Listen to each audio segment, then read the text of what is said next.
Nigeria का निब्डान शहर, जो कि नाइजीरिया के सबसे बड़े शहरों में से एक माना जाया करता, और इस शहर के अंदर बहुत सारी बाइक राइडर घूमा करते, यानी कि जो बाइक्स पर अपने सवारी बैठाकर इधर से उधर जाया करते, वो यहाँ पर बहुत ज़्यादा चला करते और इनको यहाँ पर उकाडास के नाम से बुलाया करते।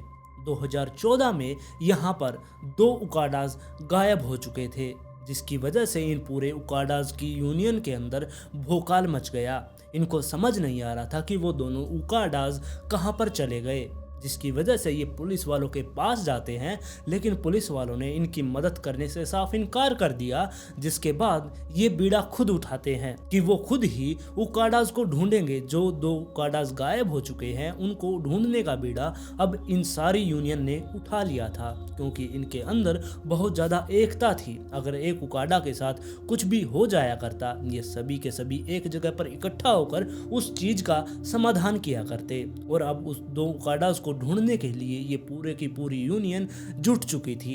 ये जहां पर भी अपने पैसेंजर को लेकर जाया करते, उस गली, उस मोहल्ले, उस सड़क पर वो चारों तरफ देखा करते कहीं वो दोनों उकाडास उन्हें मिल ना जाए, लेकिन फिर भी उनको वो मिलते ही नहीं। और ऐसे ही टाइम बीतता है और 22 मार्च को एक उकाडा और गायब हो गया था। इस उकाडास का नाम लानरे था। ये अपने बाइक पर कहीं गया था अपनी सवारी के साथ, वहाँ से ये गायब हो गया। जिसके बाद जब इन ग्रुप वालों को पता चलता है, यानी कि इनकी यूनियन को पता चलता है कि लानरे गायब है, ये सभी अपने उस पॉइंट पर आ जाते हैं जहाँ पर ये इकट्ठा हुआ करते। ये सारे के सारे उकाडास एक जगह पर आकर इकट्ठा हो गए और आपस में बातचीत करने लगे कि क्या तुमने लानरे को देखा है। तब उनके अंदर से एक व्यक्ति ने बताया कि मैंने लानरे को शहर से बाहर जाते हुए देखा था, वो अपने पीछे 2 सवारियों को बैठाकर बाहर की तरफ जा रहा था। और ये बात इन सब के लिए हैरानी की थी, क्योंकि जो ये उकाडास थे ये सिर्फ शहर के अंदर चला करते, ये बहुत कम दूरी तय किया करते, लेकिन शहर से बाहर लानरे क्या करने गया है ये इन्हें समझ नहीं आ रहा था। जिसके बाद इनके बीच से एक शख्स ने कहा कि लानरे के पास फोन करके देखो। जब लानरे के पास फोन किया गया, उसका नंबर बंद आ रहा था। इस बात से भी सभी के सभी चौंक चुके थे, क्योंकि ये उकाडास हर टाइम अपना फ़ोन ऑन रखते हैं, क्योंकि पता नहीं किस टाइम किस कस्टमर का इनके पास फ़ोन आ जाए और ये बंद फ़ोन कर ही नहीं सकते। लेकिन अब लानरे का फ़ोन बंद था, अब इनके पास कुछ करने को था ही नहीं। इनको कुछ समझ ही नहीं आ रहा था कि अब ये आगे क्या करे। तभी लानरे का दूसरे नंबर से इनके पास कॉल आता है। इनमें से जिसके पास लानरे का कॉल आया था, उसने जैसे ही फ़ोन उठाया, उसने हड़बड़ाहट में फ़ोन कान से हटाकर स्पीकर पर डाल दिया, ताकि जितने भी ये उकाडास खड़े हैं ये सब के सब सुन सके कि वहाँ पर क्या चल रहा है। और दूसरी तरफ जो लानरे था वो फ़ोन पर बहुत बुरी तरीके से चिल्ला रहा था। उसने बोलना शुरू किया कि मैं और मेरे साथ 8 लोग और हैं जिनको किसी ने बंदी बना लिया है। हमको बंदी बनाकर इस जो ये अंडरग्राउंड एक जेल है इसके अंदर बांध रखा है। और वो बहुत बुरी तरीके से चिल्ला रहे थे। उन्होंने कहा कि हमारे ऊपर से लोग चले जा रहे हैं, यानी कि जो हम अंडरग्राउंड जेल के अंदर बैठे हैं ऊपर से हमें पैरों की आवाज़ आ रही है, इसलिए हम जोर जोर से चिल्ला रहे हैं ताकि कोई हमारी आवाज़ सुने और हमें बचाने के लिए नीचे आए। लेकिन कोई भी वहाँ पर नहीं आ रहा था। और तभी जो ये उकाडास थे, इन्होंने लानरे से कहा कि तुम शांत हो, हम तुम्हारे पास आएंगे, तुम्हें छुड़वा कर ले जाएंगे, बस तुम शांति से अपनी लोकेशन बताओ। जिसके बाद जो लानरे था उसने खुद को शांत किया। अब लानरे ने बताना शुरू किया कि मुझे सूखा फॉरेस्ट के अंदर लाकर रखा गया है, मुझे यहाँ पर जब लेकर आए थे तो मुझसे सारा सामान छीन लिया गया था, मेरे साथ ये 8 लोग और हैं, इनका भी सामान छीन लिया गया था, मेरा फ़ोन भी ले लिया था, लेकिन जो मेरा पर्सनल फ़ोन है वो मेरे पास रह गया, उसको मैंने छुपा कर रख लिया था और उसी से मैंने तुम्हारे पास फ़ोन किया है। जो ये उकाडास है इनके पास 2 फ़ोन होते हैं, एक तो जिससे ये काम किया करते और एक इनका पर्सनल फ़ोन। जो काम करने वाला फ़ोन था वो तो उन लोगों ने छीन लिया, लेकिन इसका पर्सनल फ़ोन इसके पास ही रह गया था। और इसकी वजह से लानरे ने अब उकाडास के पास फ़ोन किया था और उनको बताया कि तुम जैसे ही अपने शहर से बाहर की साइड आओगे वहाँ पर तुम सूखा फॉरेस्ट के अंदर एंटर कर जाना। वहाँ पर आगे चलते चलते तुम्हें 2 गाड़ी जली हुई दिखाई देंगी और उनके बिल्कुल सामने से ही एक बिल्कुल पतला सा रास्ता होगा जहाँ से सिर्फ पैदल जाया जा सकता है। तुम अपनी बाइक वहाँ पर खड़ी करना, वहाँ से पैदल आगे बढ़ते रहना, रास्ते में मैं तुम्हें चिल्लाता हुआ मिलूंगा, तुम हमें आकर वहाँ से बचा लेना। जिसके बाद ये उकाडास थे, इन्होंने लानरे से कहा कि हम तुम्हें बचाने के लिए आ रहे हैं, तुम अपना फ़ोन मत काटना, हमारे साथ लाइन पर जुड़े रहना।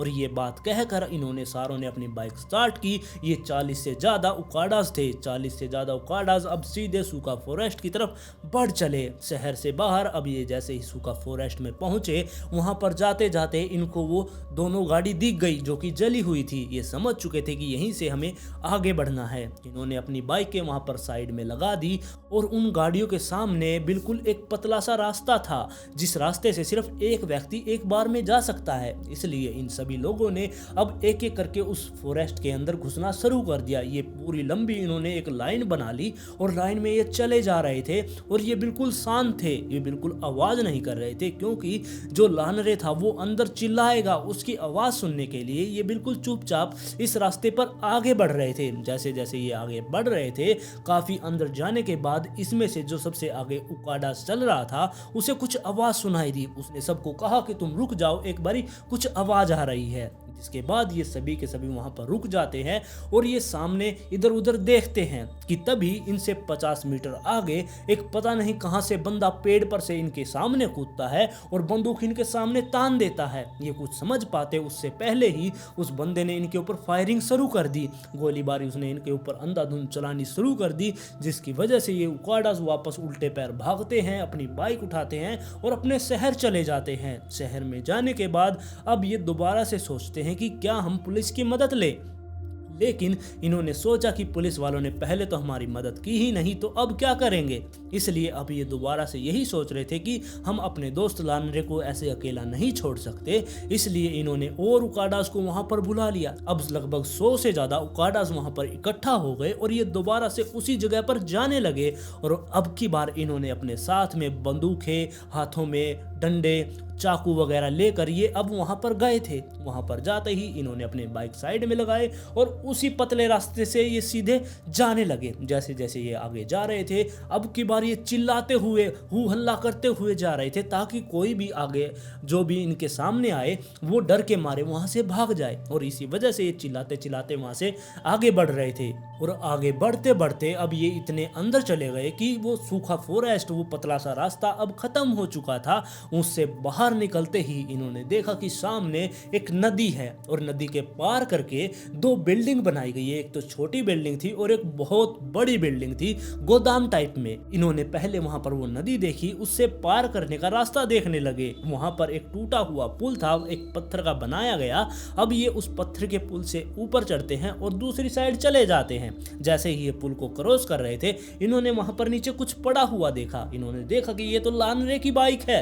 लानरे की बाइक को देखकर अब ये समझ चुके थे कि हो ना हो लानरे यहाँ पर आसपास में ही है, हम उसको अब ढूंढ निकालेंगे। यही सोचकर अब ये आगे बढ़ रहे थे। अब ये देखने लगे कि हम इन दोनों बिल्डिंग में से पहले किस में जाए। सबसे पहले ये छोटे वाली बिल्डिंग की तरफ जाते हैं। जैसे ही उसके अंदर गए, वहां पर इनको कुछ मिला नहीं। उसके अंदर बहुत सारे कपड़े पड़े हुए थे, किसी की पैंट, किसी की शर्ट, किसी का कुछ अंडरगारमेंट्स भी वहां पर पड़े थे।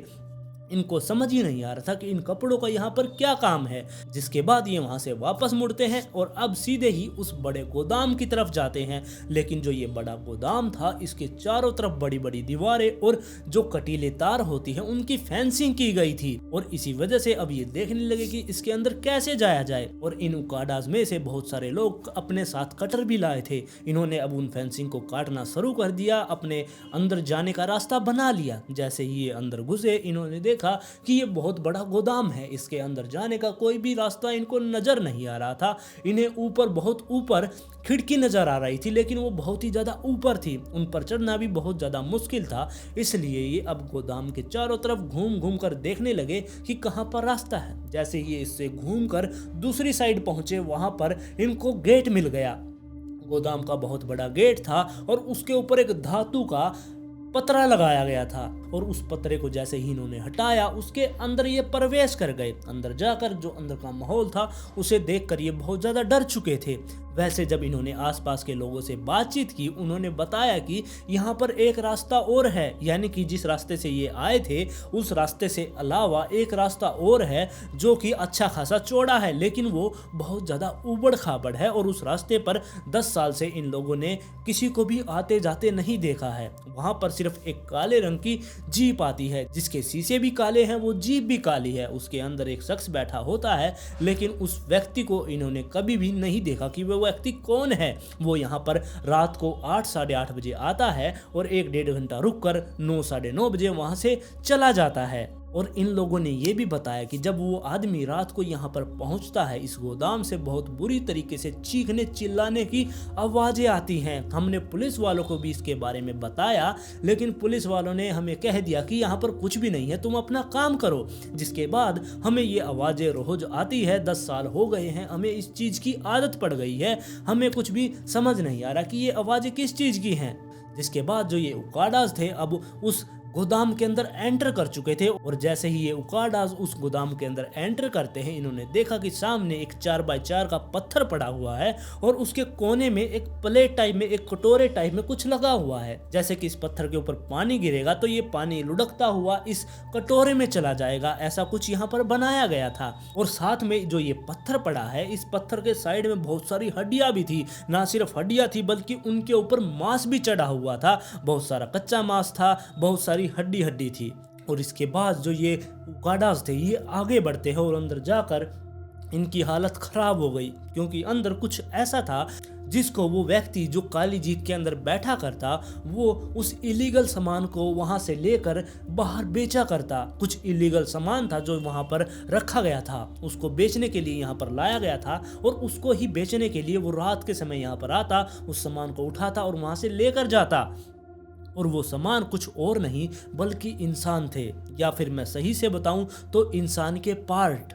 जी हाँ, इंटरनल ऑर्गन्स। जब ये उकाडास अंदर पहुंचे, इन्होंने देखा यहाँ पर बहुत सारे लोगों को जंजीरों से बांधकर दीवारों से बांध रखा था। ये बुरी तरीके से यहाँ पर चिल्ला रहे थे कि हमें बचा लो, हमें बचा लो। जैसे ये उकाडास यहाँ पर पहुंचे, इन्होंने जाकर इनकी मदद करना शुरू किया। यहाँ से 23 लोग जिंदा मिले, बाकी के लोगों को यहाँ पर मार दिया गया था। यहाँ पर चारों तरफ हड्डियां ही हड्डियां, मांस ही मांस बिखरा हुआ था। और इन उकाडास को कुछ समझ नहीं आ रहा था कि इन लोगों को यहाँ पर बंदी बनाकर क्यों रखा गया हो और यहाँ पर इन लोगों को क्यों मारा जा रहा है। और इन उकाडास को बाद में पता चला कि जो ये नाइजीरिया के लोग हैं, इन्होंने ये बात फैलाई हुई थी, ये अंधविश्वास इन्होंने किया हुआ था कि अगर तुम्हें सक्सेस होना है, पैसा पाना है, तो तुम्हें इंसानों की बलि देनी होगी। और ये आम इंसान तो इन लोगों की बलि नहीं दे सकते, इसलिए इन्होंने अपने एजेंट ढूंढ रखे थे। और वो एजेंट यहाँ के हर्बलिस्ट लोग थे जो इनकी इस डिमांड को पूरा किया करते। ये हर्बलिस्ट लोग लोगों को पकड़कर इस गोदाम में लाया करते, इनको मारकर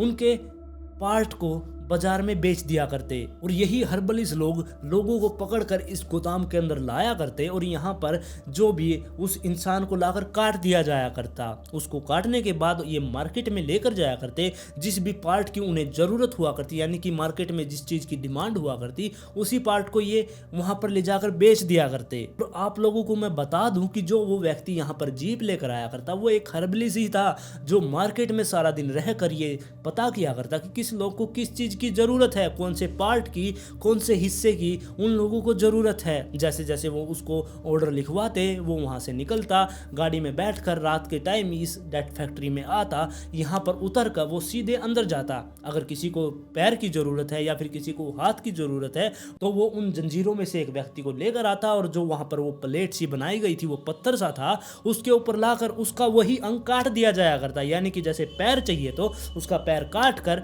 वो अपने पास रख लेता, बाकी के हिस्से को यानी कि बाकी के आदमी को वो उन्हीं जंजीरों के साथ बांध दिया करता। उनको कोई फर्क नहीं पड़ा करता कि उसके शरीर से खून निकल रहा है या वो चिल्ला रहा है या उसके कुछ भी हो रहा है, उनको इस चीज से कोई भी मतलब नहीं था। बस उन्होंने पैर लिया, उसको पैक किया, गाड़ी में रखा और जाकर मार्केट में बेच दिया। यही इनका काम बना हुआ था। इसके बाद ये उकाडास थे, ये पीछे के कमरे में गए, वहां पर जिससे इंसानों का सर काटा जाता है वो वाली मशीन भी मिली, और साथ में पीछे एक चैन से बंधा हुआ मगरमच्छ भी था। और ये मगरमच्छ यहाँ पर इसलिए रखा गया था क्योंकि जो बचे हुए पार्ट है इंसान के, वो इसको खिला सके। जैसे कि अगर इंसान के अंदर से ऑर्गन्स निकाल लिए गए उसके, और बाकी जो भी जरूरत की चीजें हैं वो निकाल ली जाए, बाकी का जो बचा कुचा हिस्सा है वो उस मगरमच्छ के आगे डाल दिया जाया करता, ताकि किसी को भी इस चीज के बारे में पता पता ना चले। और इसके बाद जो वो 23 लोग थे जिनको इन्होंने बचाया था, उनसे अब इन्होंने बात करनी शुरू की कि यहाँ पर कोई अंडरग्राउंड जेल भी है क्या।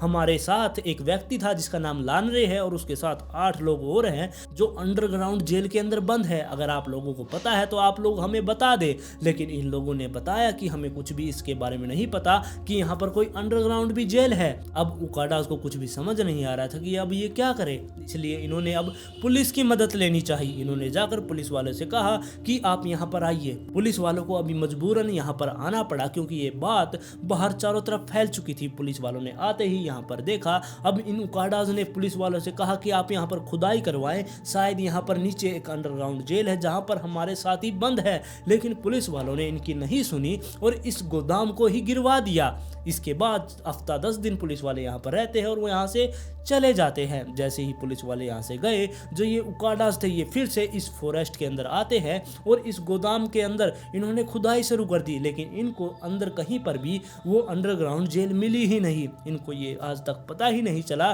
कि लानरे कहाँ गया, उसके साथ जो वो 8 व्यक्ति थे वो कहाँ चले गए। कई लोगों का मानना है कि वो पहले ही लानरे को मार चुके हैं और आज तक ये भी नहीं पता चला कि इस डेथ फैक्ट्री के अंदर कितने लोगों को मार डाला गया। बस अंदाजे से ये बताया जा सकता है कि यहाँ पर सैकड़ों लोगों की हत्या कर दी गई थी। और जब ये उकाडास यहाँ पर ये खुदाई करने के लिए आया करते, तब इनको यहाँ पर एक व्यक्ति मिला जो कि संदिग्ध अवस्था में यहाँ पर घूम रहा था। और जब इन लोगों ने उसे पकड़ा, उसकी जेब से इनको इंसानों की जीभें मिली, बहुत सारी जीभें, जिसकी वजह से अब ये समझ चुके थे कि ये भी उन हर्बलिस लोगों से मिला हुआ है। उकाडास बहुत ज्यादा गुस्सा हो गए और इसको पीट पीट कर वहां पर मार डाला। और इसके बाद एक महिला भी सामने आती जिसने बताया कि मैं बहुत ज्यादा पढ़ी लिखी हूँ और मैं घर के बाहर बैठी थी। तभी एक गाड़ी वहां पर आकर रुकती है। उसमें से एक व्यक्ति आता है। उसने कहा कि मैं पुलिस वाला हूं, तुमसे कुछ पूछताछ करनी है। वो मुझे गाड़ी में बैठा कर लेकर गया। लेकिन जैसे ही जैसी गाड़ी फॉरेस्ट की तरफ जा रही थी, मैं समझ चुकी थी कि मुझे किडनैप कर लिया गया है और मुझे अब मार दिया जाएगा। लेकिन जब ये उकाडास यहाँ पर आए, इन्होंने उस महिला को भी छुड़वा लिया था। अब जरा आप लोग सोच कर देखिए कि उन इंसानों के ऊपर क्या बीत रही होगी जब उनकी जिंदा होते हुए खुद की आंखों के सामने उनके एक एक बॉडी पार्ट्स को काटा जा रहा था। और आज की स्टोरी में बस इतना ही। आप लोग इस कहानी के बारे में अपनी राय मुझे कमेंट में जरूर दें। अगर आप इस चैनल पर पहली बार आए तो चैनल को सब्सक्राइब कर ले। वीडियो पसंद आई तो लाइक एंड शेयर जरूर करें और जल्द ही मिलते हैं ऐसे ही एक और इंटरेस्टिंग केस के साथ।